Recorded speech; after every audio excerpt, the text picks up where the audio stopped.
Family and fellow soldiers, I'm the professor, and this is the moment of truth. I think she's in danger, whatever the circumstances. He was in jail for capital murder, and, he has nothing to lose. Officials say Assistant Director of Corrections Vicki White was taking Casey White to a mental health evaluation, but the pair never arrived at the courthouse and no evaluation was ever scheduled. They are not related. Casey White was facing capital murder charges. Investigators say they are exploring all angles at this point. Did she assist him in escaping? That's obviously a possibility. So we're looking into that as one angle of the investigation. Was she kidnapped en route to the courthouse and, taken against her will? That's obviously another angle we're looking at. She's definitely in danger, willingly or not. That's how he described a woman who started an affair with a murderer and then meticulously planned out how she was going to help this murderer to escape from prison. I think it's pretty safe to say Vicki White was totally willing in what she did. And something else about Casey White that the white media and Sheriff Good-for-Nothing didn't mention and never talked about. This Casey White guy is a white supremacist. He's covered in white supremacist tattoos. He has tattoos showing that he's affiliated with the Alabama-based white supremacist prison gang Southern Brotherhood. He has a tattoo on his back that depicts a Confederate flag with the word Southern Pride, and a tattoo on his chest depicting a shield emblazoned with the letters SB, a Nazi swastika, and the letters SS and the lightning bolt. That's the sign of the Nazi paramilitary group SS. That's who Casey White is. Oh, this is new information, isn't it? Yeah, because the white media didn't talk about it. Trying to make it seem like, oh, this is just some sort of forbidden love affair that got a little bit out of hand. Never mind the fact that your oh-so-goody-two-shoes blonde princess who never had any trouble with anybody and everybody loved her, this woman likes white supremacists. This woman has a thing for white supremacists. That's what they don't want to talk about. And what does this say about Vicki White in particular? Did she just happen to fall in love with a white supremacist? Or perhaps the reason that she liked this guy is because they both had the same white supremacist ideology in common. The white media hasn't asked any questions about Vicki White and white supremacy. They're staying away from that subject altogether, leaving it out of the story. And I have to wonder why. So the headlines ought to read, Alabama Sheriff's Deputy Helps White Supremacist Escape from Prison. But the white media across the board categorically left that little detail out of their reporting, didn't they? None of them mentioned that. They don't want to talk about it. Now that the saga is over, and Vicki White is dead by her own hand, you notice how the white media's coverage is still not blaming her. They're still doing everything that they can to pretend as if she is the perfect blonde-haired, blue-eyed princess, and why she just got caught up in something. And the sheriff's not very outraged himself. The sheriff's department that she betrayed, the sheriff himself, talking about her as if this was a kidnapping. That's how they were talking about this. And that Sheriff Buford T. Justice, or whatever his name is, saying that she was in danger no matter what the circumstances were, like this was some sort of hostage situation. Now, as the sheriff, you know he saw that surveillance footage before anyone else did. You also know that he spoke to the other deputies, and he was informed about her cover story about needing to go to a hospital, and her claim that she was taking the prisoner, Casey White, the murderer, for some sort of psych evaluation. And even after all that, this lying pussbag sheriff talks like it's a mystery to him what happened when it was obvious to everyone what this was. The white media gladly repeated the sheriff's ridiculous characterizations too, saying that she and the inmate had a special relationship. A special relationship that had been going on for at least a couple of years. The white media says the sheriff claims that their relationship was non-sexual. You know, most people just go ahead and call it a sexual affair, but when the person the white media is reporting on isn't black, all of a sudden the words change. The white media talked about this woman like she was Mary herself. They insisted on reporting this as if it was all some sort of big misunderstanding. All they did was talk about how she had such a great service record in the sheriff's department. Vicki White was known as an exemplary employee with an unblemished record, the sheriff said. All of her co-workers, all the employees in the sheriff's office, the judges, all have the utmost respect for her.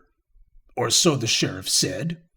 Oh yeah, the white media couldn't get enough of giving her charitable write-ups from the very start, when it was obvious what she was and what she had done. They made sure to only talk to people who would say that she was liked by everyone. Oh, the people on the street said it, well, carefully selected people on the street.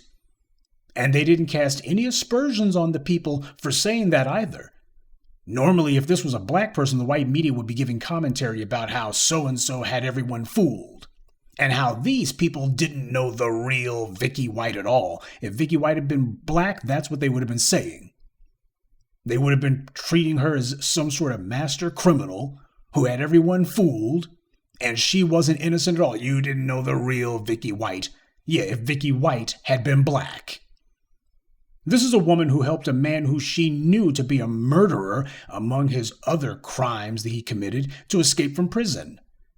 Casey White, a gigantic 6'9" thug, he wasn't in jail for unpaid parking tickets or for having a couple of joints of marijuana on him.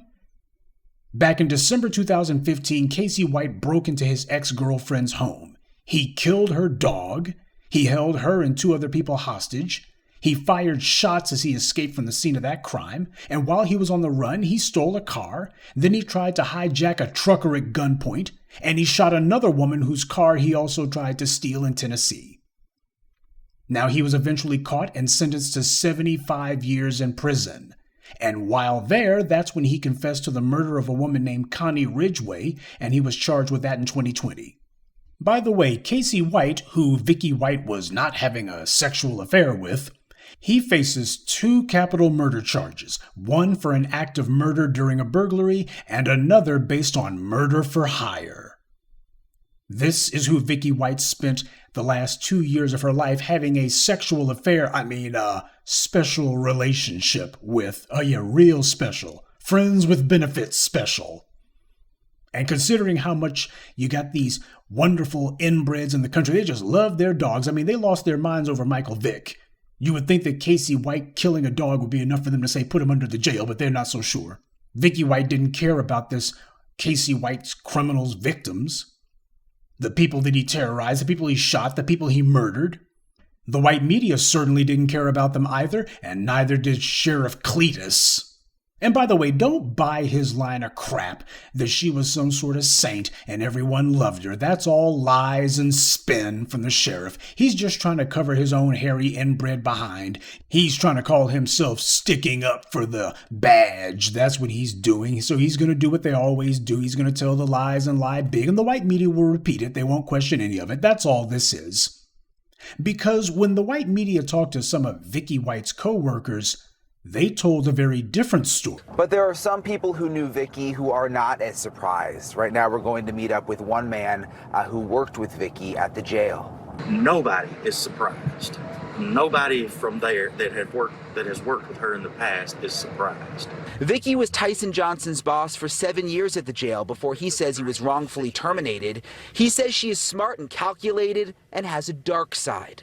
Where do you think she is right now?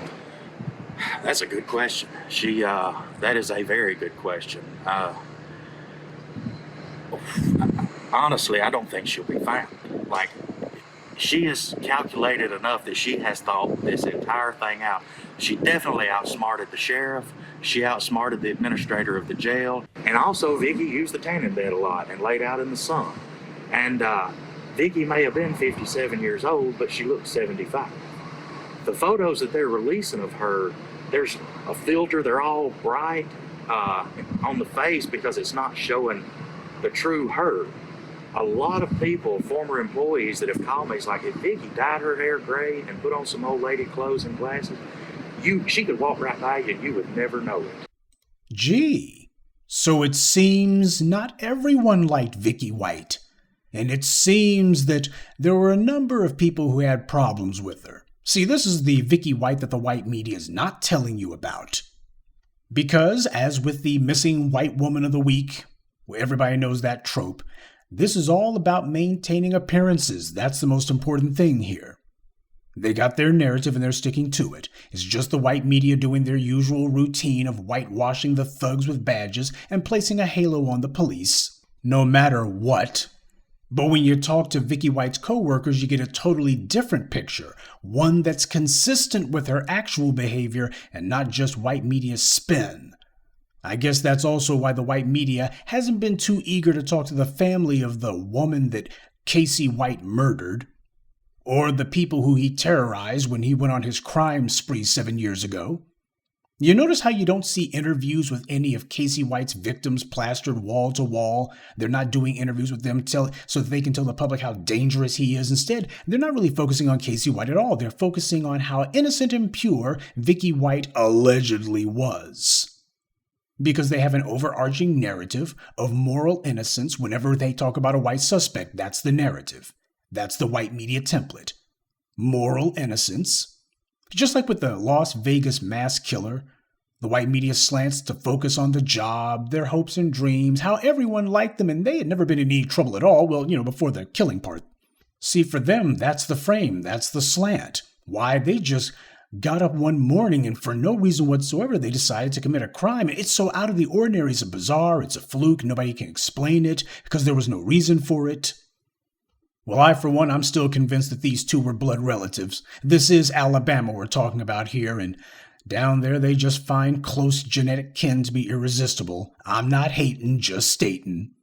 And besides, you really think that these guys are going to be the greatest on keeping records as far as they're concerned? Well, last time I went down to the moonshine still, I didn't hear nobody say that those two were related, but I was a little bit too drunk, so maybe I wasn't paying the greatest attention. But, somebody would have brought it up before now, so I think the last name's just coincidence. And on a side note, can you imagine what the reaction would have been by Sheriff Crap for Brains or the white media if Casey White had been a black man? Well, one thing's for sure, Vicki White wouldn't have had to kill herself, that's for sure. She would have claimed that this big black man, he intimidated her into helping him escape.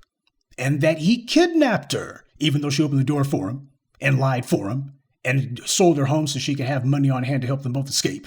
If Casey White had been black, then when these two were captured, Vicki White would be saying that she was scared for her life. And she would have put on those white woman tears, and the sheriff and the white media, they would have gone right along with that, and Vicki White would be free tonight.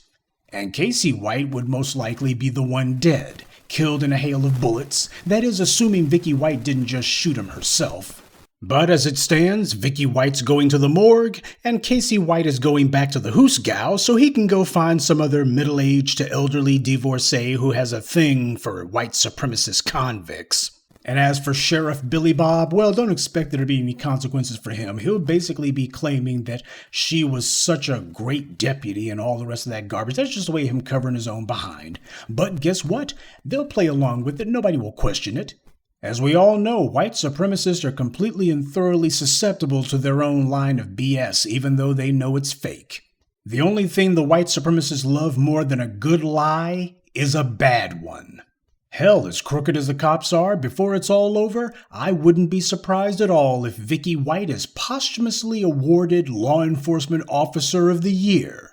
She would certainly deserve it. Good day, and be one. I'd like to take a moment to mention some of our contributors.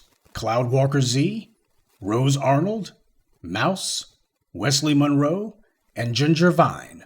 Salute to them and thank you to everyone for listening, liking, and sharing this message. Black empowerment only exists because of you.